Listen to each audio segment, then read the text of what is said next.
پوتے کی وراثت کے متعلق لوگوں میں بڑی غلط فہمی پائی جاتی ہے اور وہ کیوں محروم کیا جاتا ہے، وضاحت فرما دی جائے۔ اگر عینی اور اللاتی دونوں بھائیوں ہوں تو کیا وہ برابر تقسیم کریں گے؟ عینی اور اللاتی کے درمیان کوئی فرق نہیں ہے، برابر برابر معاملہ ہوگا، وہ بالکل ایٹ پار ہے۔ البتہ پوتا یتیم، میں نے آپ سے عرض کیا تھا نا کہ اس میں قاعدہ ہے، ایک دائرہ ہے، اس دائرے کے اندر اگر کوئی موجود نہیں ہے تو سیکنڈ دائرے میں وراثت جائے گی۔ اگر تو کوئی بیٹا نہیں ہے، ایک شخص فوت ہوا ہے، اس کے 5 بیٹے تھے، 5 بیٹے جو ہیں وہ اس کی زندگی میں فوت ہو گئے، البتہ بیٹوں کی اولادیں ہیں، تو اب تو پوتے جو ہے وارث ہو جائیں گے، اس لیے کہ پہلا دائرہ بالکل ختم ہو گیا ہے۔ لیکن پہلے دائرے میں ایک بیٹا بھی موجود ہے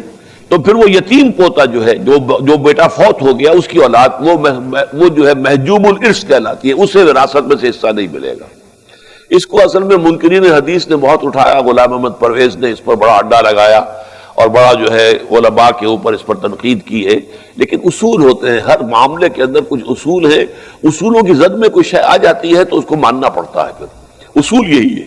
باقی یہ ہے کہ چونکہ یتیم پوتا وارث نہیں رہا، تہائی کی حد تک اس کی وصیت کی جا سکتی ہے۔ فوت ہونے والا دادا وہ اپنے یتیم پوتے کے لیے یا یتیم پوتوں کے لیے تہائی کی حد تک وصیت کر سکتا ہے یا اپنی زندگی میں ہبہ کر سکتا ہے۔ مطلب یہ کہ کمپنسیٹ کرنے کے تو بے شمار ہیں، ہبہ جو ہے وہ کر سکتا ہے کہ میرا یہ جو ہے بیٹا فوت ہو گیا تھا، اس کی اولاد ہے، میں اتنا ہبہ کر رہا ہوں، اس کا اختیار اس کو حاصل ہے۔ لیکن جہاں تک وراثت کا تقسیم کا معاملہ ہے، اگر ایک بیٹا موجود ہے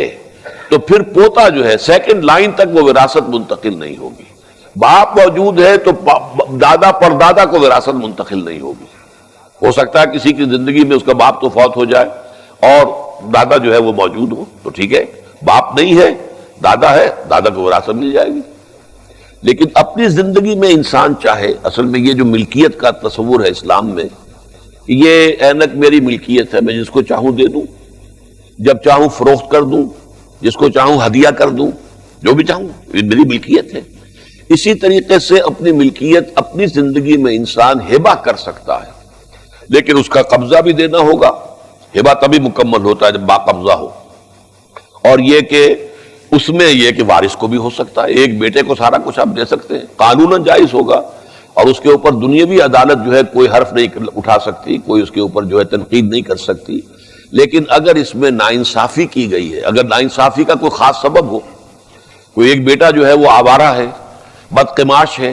اور اندیشہ یہ ہے کہ وہ ساری جائیداد جو ہے بگاڑ دے گا، خراب کر دے گا، فرض کیجئے کوئی کسی کے پاس اس قسم کا کوئی عذر موجود ہے اور وہ 2 ہی بیٹے ہیں، تو وہ ساری جائیداد اگر ہبہ کر دیتا ہے اس بیٹے کو جس کو کہتا ہے وہ صالح ہے، سمجھدار ہے، اب نفع نقصان کا جو ہے اس کو پورا فہم موجود ہے، تو اس کا جواز ہوگا۔ لیکن اگر ایسی کوئی شکل نہیں ہے اور خامخواہ جو ہے کسی ایک بیٹے کو آپ نے وراثت سے محروم کیا ہے تو در حقیقت یہ بہت بڑا گناہ ہوگا۔ البتہ قانوناً اس کا حق حاصل ہے،